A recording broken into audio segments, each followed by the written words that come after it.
ومن يضلل فلا هادي له أشهد أن لا إله إلا الله وحده لا شريك له وأشهد أن محمدا عبده ورسوله قال جل شأنه يا أيها الذين آمنوا اتقوا الله حق تقاته ولا تموتن إلا وأنتم مسلمون يا أيها الذين آمنوا اتقوا الله وقولوا قولا سديدا يصلح لكم أعمالكم ويغفر لكم ذنوبكم ومن يطع الله ورسوله فقد فاز فوزا عظيما أما بعد فإن خير الحديث كتاب الله وخير الهدي هدي محمد صلى الله عليه وسلم وشر الأمور محدثاتها وكل محدثة بدعة وكل بدعة ضلالة وكل ضلالة في النار. Jamaah salat subuh yang dirahmati oleh Allah Subhanahu wa taala. Alhamdulillah pada kesempatan pagi kali ini kita masih melanjutkan pembahasan Kitab Tauhid. Masih di bab yang ketiga yaitu bab tentang man haqqaqa tauhida dakhalal jannata bighairi hisab. Siapa yang merealisasikan tauhid maka dia akan masuk surga tanpa hisab. Ini masih di bab yang ketiga.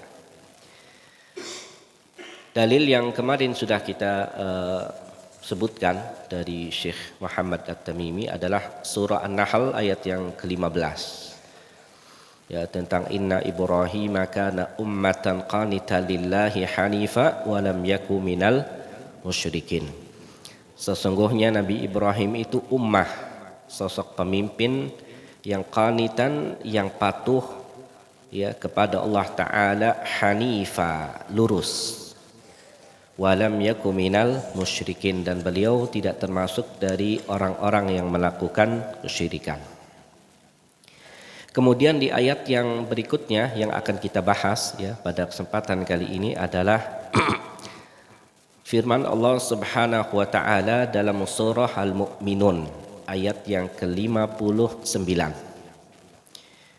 di mana Allah katakan wallazina hum bi rabbihim la yusyrikun. Ini di antara sifat orang-orang yang beriman adalah dan mereka orang-orang yang tidak menyekutukan Rabb mereka. Ya, tidak menyekutukan ya Rabb mereka. Ini surah Al-Mu'minun ayat yang ke-59.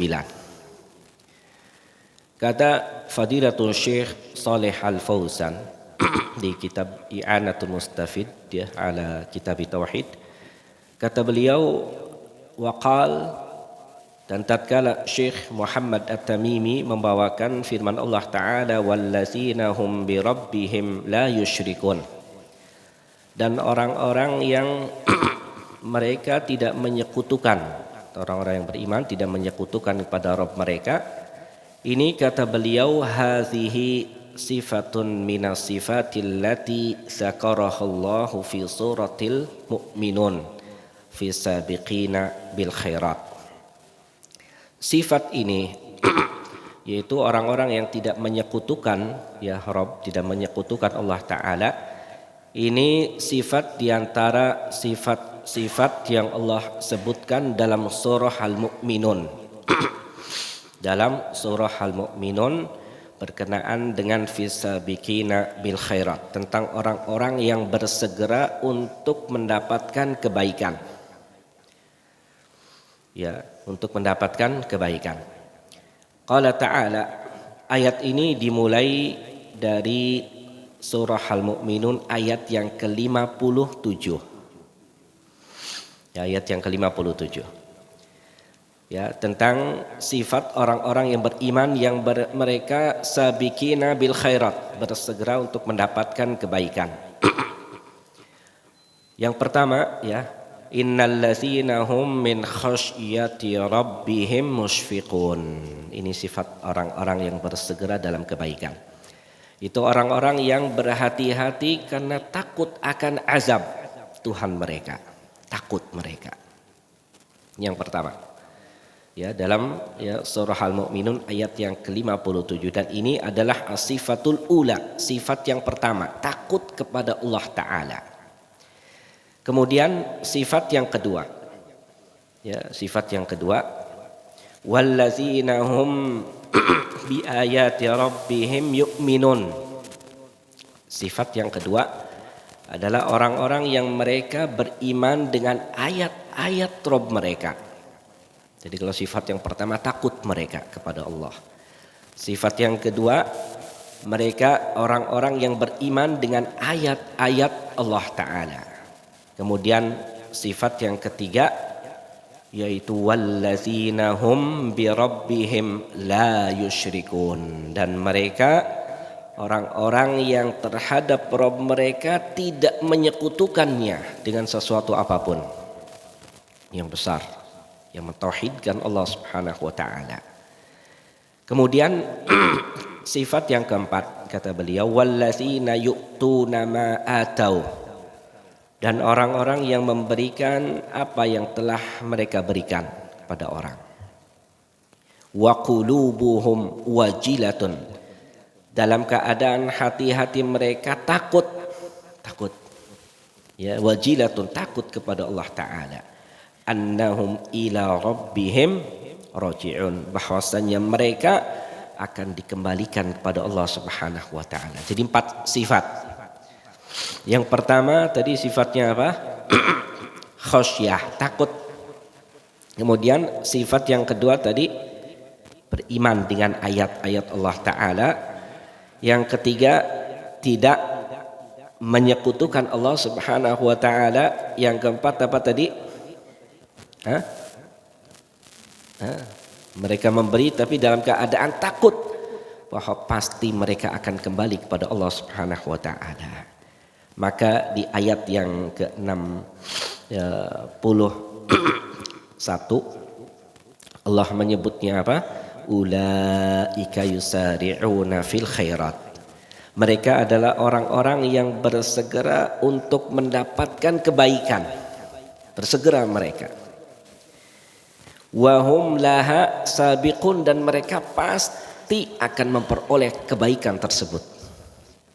Jadi yang 4 sifat tadi, yang mereka itu ya beriman ya dengan ayat-ayat Allah, kemudian takut kepada Allah, kemudian tidak menyekutukan Allah, kemudian mereka pun dalam keadaan wajilah, takut bahwa mereka pasti akan kembali kepada Allah Subhanahu wa taala. Maka Allah sebutkan ulaika yusari'una fil khairat, mereka orang-orang yang bersegera untuk mendapatkan kebaikan. Wahum laha sabiqun, dan mereka pasti akan menggapai kebaikan itu. Maka ya kata beliau hadhihi sifatul azimah, sifat-sifat tadi, takut kepada Allah Ta'ala, ya, kemudian beriman dengan ayat-ayatnya, tidak menyekutukan Allah Ta'ala, pasti mereka akan dikembalikan kepada Allah Ta'ala. Maka sifat-sifat yang agung tadi hiyah tahqiqut tauhid, itu adalah realisasi tauhid dari semua sisi. Ya, itu adalah ya realisasi tauhid, dan ringkasannya kata beliau dan rinciannya seperti ini. Sifat yang pertama kata beliau, innallazina hum min khasyati rabbihim musyfiqun. Yang pertama, sifat yang pertama, sesungguhnya orang-orang yang mereka itu hati-hati mereka ya takut karena azab, ya khauf, takut ya kepada azab dari Allah Subhanahu wa taala.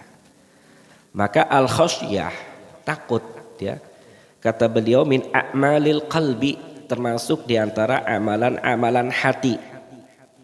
Khasyah, takut di antara amalan-amalan hati. Dan ini ya adalah takut dari Allah Subhanahu wa taala. Wal khauf min iqabih, takut dari siksa Allah taala. Khasyatan minhu ayyu'aqibal 'asi wal mudhnib 'ala ma'siyatih.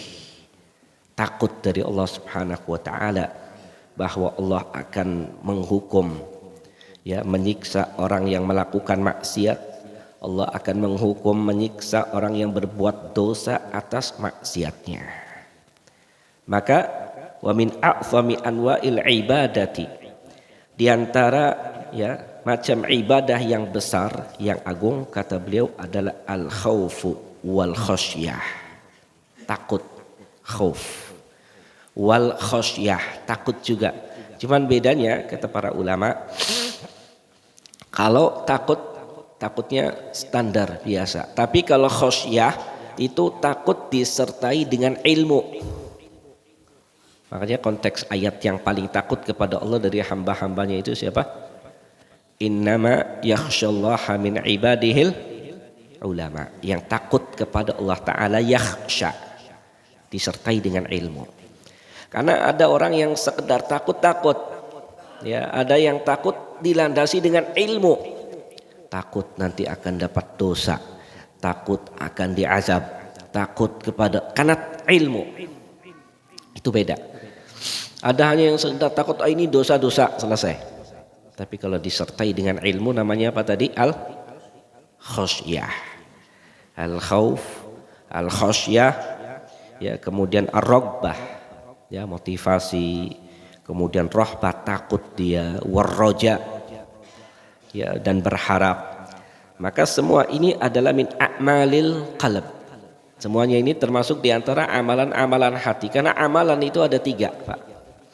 Yang pertama a'malul qulub, amalan-amalan hati. Takut tadi, khasyah, ya, tawakal dan seterusnya, itu amalan-amalan hati.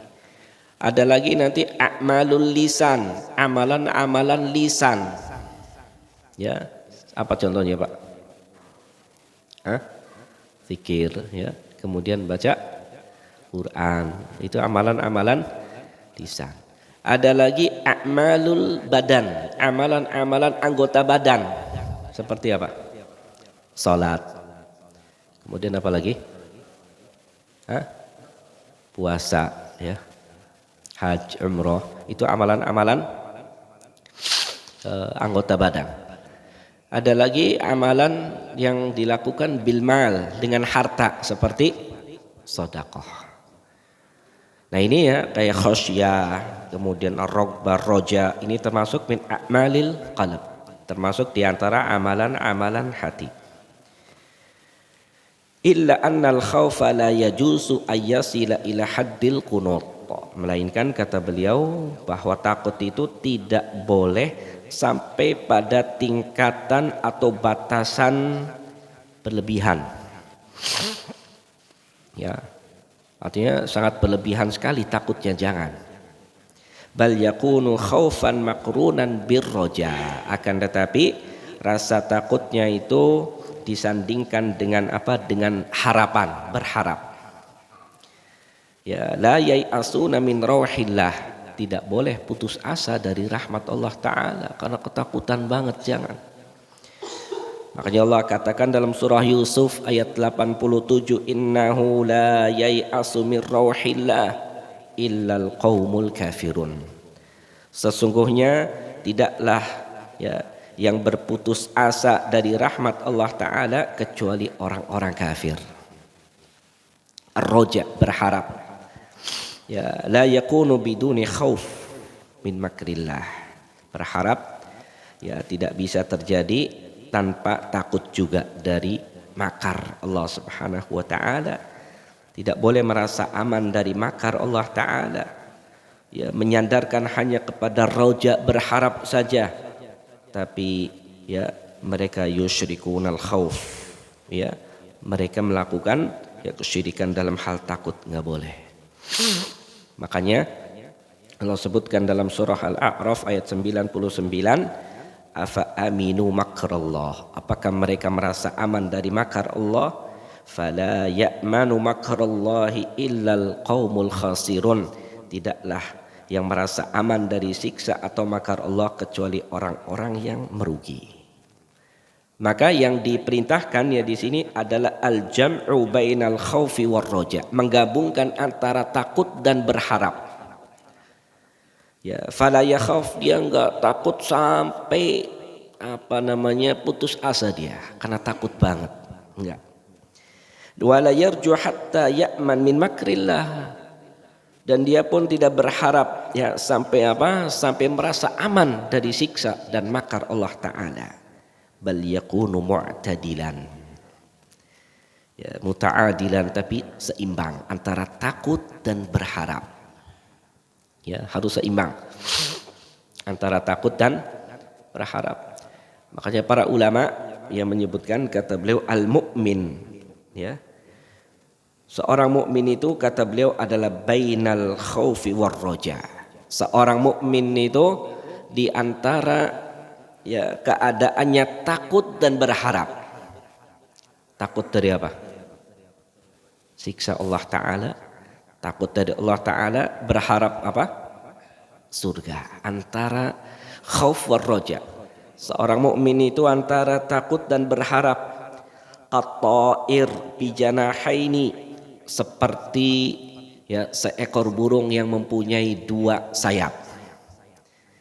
Ya, seperti ya seekor burung yang mempunyai dua sayap. Law ikhtala bijanahin minal ajnihati saqata ta'ir.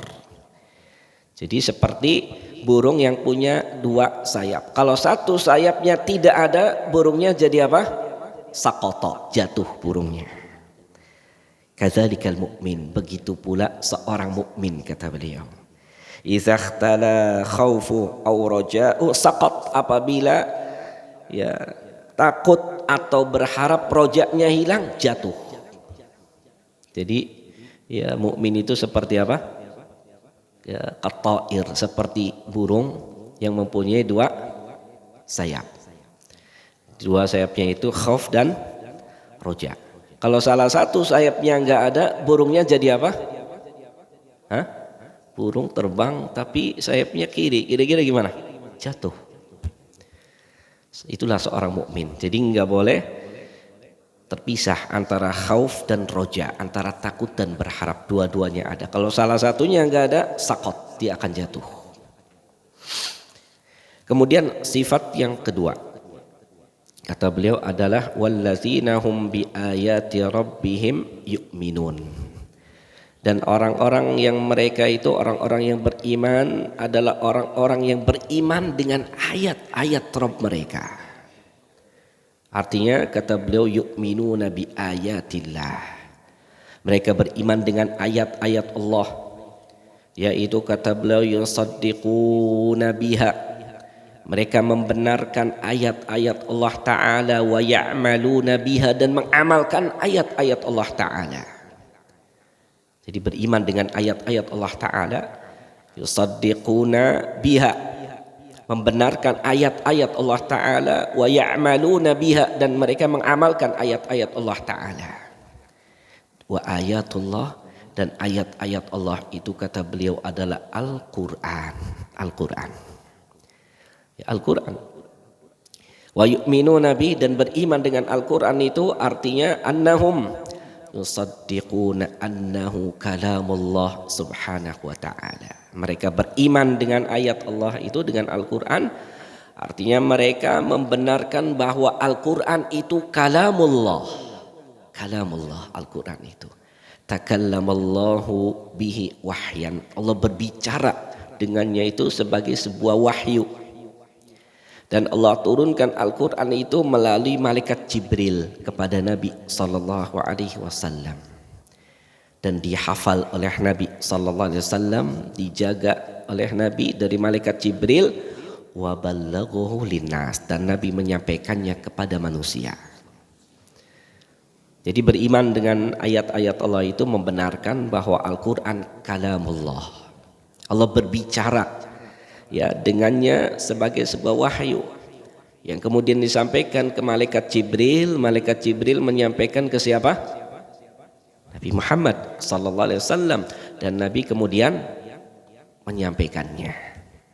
Makanya disebutkan dalam Al-Qur'an, wa innahu latanzilu rabbil alamin, dan sesungguhnya Al-Qur'an itu turun dari Rabbil alamin. Nazala bihi ruhul amin, turun dengan apa? Dengan malaikat Jibril yang membawanya. Ala qalbika litakuna minal munzirin, mewahyukan kepada hatimu hai Muhammad agar engkau menjadi orang-orang yang memberi peringatan bilisanin arabiyyin mubin. Ya, dan ini ya sifat Al-Qur'an.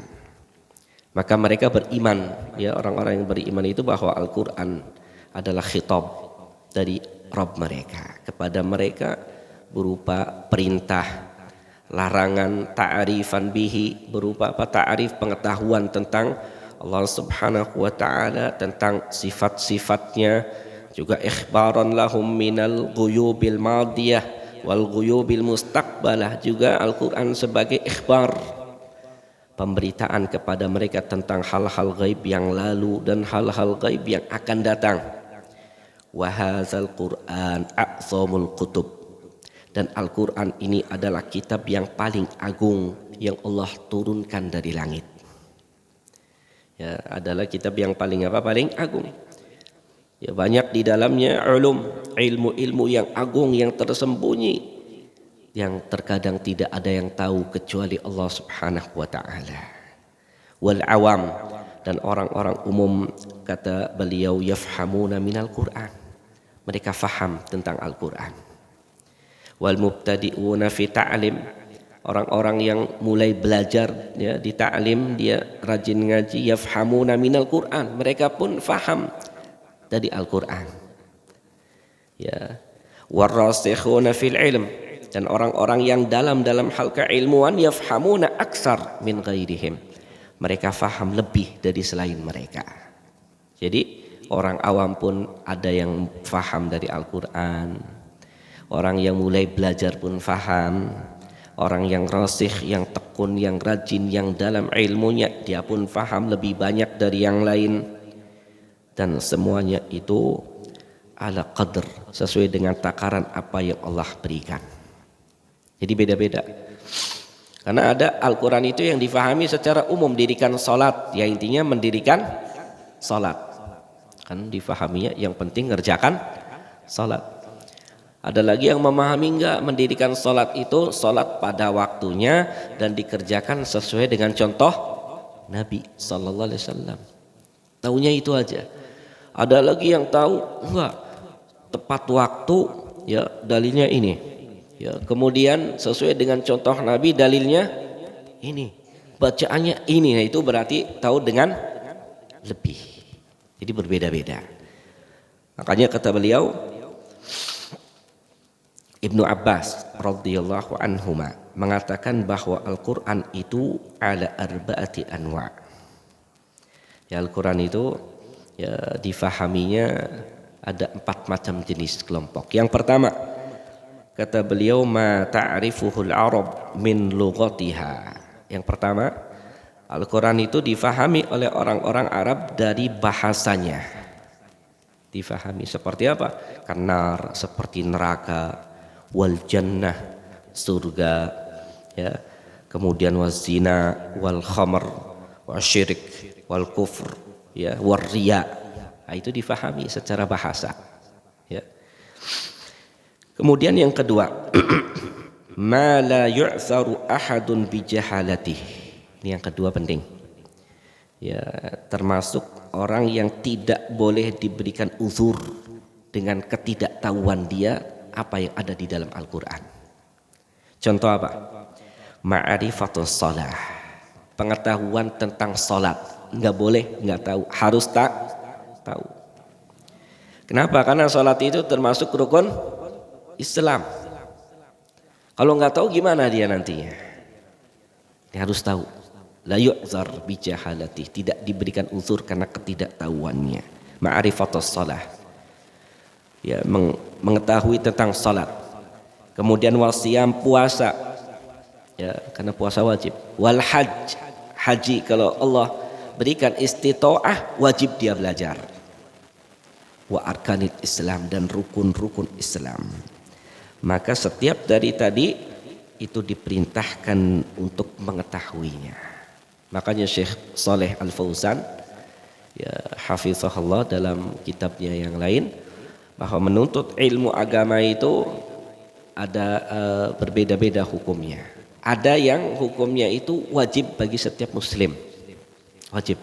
Seperti apa? rukun Islam. Itu wajib. Syahadah an la ilaha illallah, tentang tauhid wajib belajar. Tentang la ilaha illallah. Wa anna Muhammadan Rasulullah wajib belajar. Tentang salat wajib belajar. Ya.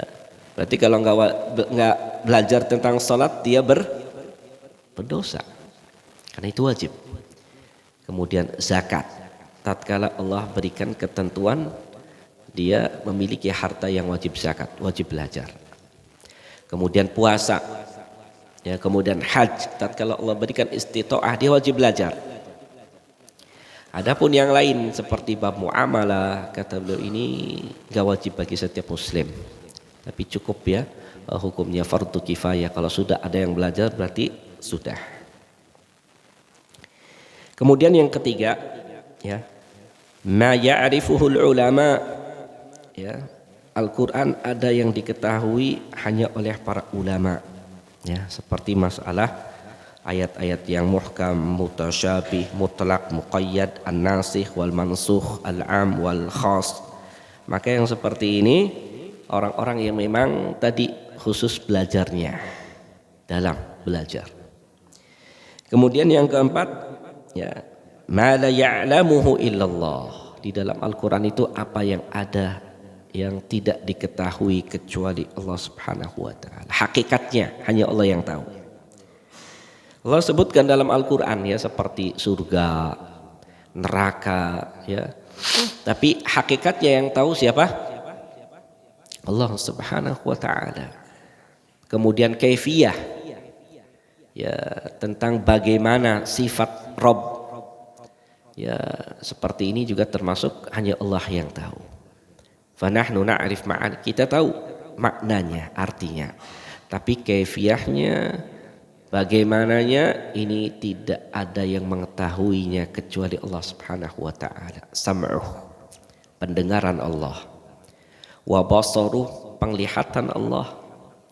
Wa wajhuhu, wajahnya Allah taala. Wa yaduhu, tangannya Allah Subhanahu wa taala. Ini tidak ada yang tahu kaifiyahnya kecuali Allah. Nuzuluhu ila sama'id dunya wastiwa'uhu 'alal 'arsy. Turunnya Allah ke langit dunia, ya, kemudian istiwanya Allah di atas 'arsy. Itu kaifiyahnya tidak ada yang mengetahuinya kecuali Allah taala. Tapi makna bahasa kita mengetahui dan memahaminya. Ya, kenapa? Karena kalau antum memikirkan bagaimana, nanti antum menyamakan Allah dengan makhluk. Padahal Allah itu laisa kamitslihi syai'. Allah itu walam yakul lahu kufuwan ahad, tidak sama dengan siapapun. Jadi ini, ya, 4 hal yang disebutkan oleh Ibnu Abbas radhiyallahu anhuma berkenaan dengan Al-Qur'an. Apa tadi yang pertama? Yang diketahui oleh orang-orang Arab dari sisi bahasanya. Kemudian yang kedua, apa tadi? Yang tidak diberikan uzur bagi yang tidak mengetahuinya, ya, dalam Al-Quran. Kemudian yang ketiga, apa tadi? Al-Quran itu ada yang diketahui oleh orang-orang yang khusus dari kalangan orang-orang yang berilmu. Kemudian yang keempat, apa tadi? Apa yang tidak diketahui kecuali hanya Allah Subhanahu wa taala. Ini 4 poin ini penting. Sebetulnya inti dari ada apa yang ada di dalam Al-Qur'an yang disebutkan oleh siapa tadi? Ibnu Abbas radhiyallahu anhuma. Tapi kalau antum enggak tahu, nanti antum bingung dalam Al-Qur'an ini apa aja ini. Tapi kalau antum tahu poin-poinnya tadi akan mudah. Oh, ternyata di dalam Al-Qur'an itu hanya ada 4 hal tadi yang diketahui dari sisi bahasa. Kemudian ada yang tidak diberikan unsur untuk tidak, ya, tahu. Kemudian hanya yang diketahui oleh orang-orang yang khusus dari kalangan berilmu. Kemudian ada yang di dalam Al-Quran itu yang tidak mengetahuinya kecuali siapa? Allah Subhanahu wa taala. Ini disebutkan oleh Ibnu Abbas radhiyallahu anhuma. Maka arti dari wallazina hum bi ayati rabbihim yu'minun, Dan orang-orang yang mereka ya beriman dengan ayat-ayat Rabb mereka artinya adalah kata beliau yusaddiquna bihadzal Qur'an. Mereka membenarkan Al-Qur'an ini. Wa yatadabbaruna dan mentadabburi Al-Qur'an, tadabbur. Wa yastaghiluna bi dan mereka menyibukkan dengan Al-Qur'an. Ini penting, Pak. Membenarkan Al-Qur'an, mentadabburinya dan menyibukkan dengan Al-Qur'an. Ini penting. Kenapa? Karena banyak orang ini sekarang mereka hanya disibukkan dengan mentadabburi apa? Grup apa? Ya, grup-grup itu antum tadabbur terus setiap pagi, ya siang, sore dan malam. Tapi kadang Al-Qur'annya dibiarkan. Ini salah. Punya target, kita sibukkan pagi, kemudian siang, sore, malam. Ini yang akan membuat kita tenang. Tapi kalau antum selalu ya update dengan berita-berita yang ada, pikirannya jadi apa? Gak tenang. Datang lagi lihat orang beritanya apa? Ya seperti itu, sehingga ya hati ini terkadang tidak tenang. Tapi orang yang tadabbur Al-Qur'an, menyibukkan dengan Al-Qur'an, maka yang seperti ini masuk pada sifat orang-orang yang beriman. Wa ya'tanuna bihi, memperhatikan Al-Qur'an. Wa ya'maluna bima fihi, dan mengamalkan dengan apa yang ada di dalamnya, apa yang Allah perintahkan dikerjakan. Wa manahahum anhu taraku, dan apa yang Allah larang mereka tinggalkan. Dan apa yang diperintahkan di dalam Al-Qur'an saddaqu, mereka membenarkan dan beriman. Ya, dan apa yang ustubiha, yang tersamarkan, mereka kembalikan ilmunya kepada Allah Subhanahu wa taala. Warrasikhuna fil ilm, dan orang-orang yang dalam hal keilmuan, yaquluna, mereka berkata amanna bihi kullum min indi rabbina, kami beriman ya semua dari Rabb kami. Maka inilah kata beliau tariqatul mu'minin, ya tariqah, jalannya orang-orang yang beriman ma'al Qur'an, dengan Al-Qur'an. Seperti ini. Ya, mereka membenarkan, mentadabburinya, menyibukkan diri dengan Al-Qur'an. Bahkan orang terbaik yang Nabi sebutkan dalam hadis itu apa? Khairukum man ta'allamal Qur'ana wa 'allamah, belajar dan mengajarkannya. Apalagi yang masih diberikan kesempatan oleh Allah umur. Orang-orang dulu itu mereka terkadang di usia 50-60 tetap belajar. Supaya apa? Bertambah, tidak stagnan seperti itu aja. Kenapa? Karena kalau tambah umur terus semakin apa? Ininya semakin lemah, susah. Tapi kalau terus dia latih, terus dia baca lagi, dia ngulang lagi, dia sibukkan, maka ini akan memudahkan dia. Dan termasuk dari tadi kata Nabi, khairukum, sebaik-baik kalian orang yang belajar Al-Qur'an dan mengajarkannya. Kalau ada majelis halaqah ikut, nggak usah malu. Yang namanya belajar tidak usah malu. Kalau antum malu nggak dapat ilmu, langsung belajar atau manggil siapa yang pandai, kemudian privat belajar. Nah, ini orang yang ingin apa? Mendapatkan kedudukan yang tinggi di surga nanti. Karena tingkatan surga ya itu tergantung dengan Quran dia. Kaifa biqur'ani, bagaimana Quran dia dulu di dunia. Kalau antum cuman dari Al-Kafirun sampai mana? An-Nas, ya antum inginnya dapat surga yang paling tinggi, susah. Naam, antum masuk surga, tingkatannya nanti beda-beda, irtaqi, terus naik. Kata Allah Ta'ala, inda akhiri ayatin taqra'uha, sampai di akhir ayat yang kau baca, kau hafalkan. Terus ya, dengan harapan apa? Kita menjadi umat terbaik dari Nabi sallallahu alaihi wasallam. Bi khilafil munharifin, ya berbeda dengan orang-orang yang menyimpang, kata beliau, fa innahum lahum ma'al Qur'an, ya maka mereka keadaannya dengan Al-Qur'an itu banyak sikap-sikap yang buruk. Terkadang di antara mereka mengatakan Al-Qur'an itu makhluk. Ya, dan mereka mengatakan bahwa Al-Quran itu ada yang zahir, ada yang batin, wahumul batiniyah, orang-orang batiniyah. Mereka tidak beriman dengan ayat-ayat Allah Ta'ala. Ya, karena yang seperti ini ya adalah orang-orang yang akhirnya jauh dari beriman dengan ayat-ayat Allah Subhanahu wa Ta'ala. Tapi mungkin itu yang kita sampaikan, baru 2 sifat ya, insyaallah sifat yang ketiga dan sifat yang keempat akan kita lanjutkan di pertemuan berikutnya. Sallallahu ala nabiyyina Muhammadin walhamdulillahi rabbil alamin. Tafadhal, barangkali ada yang belum jelas.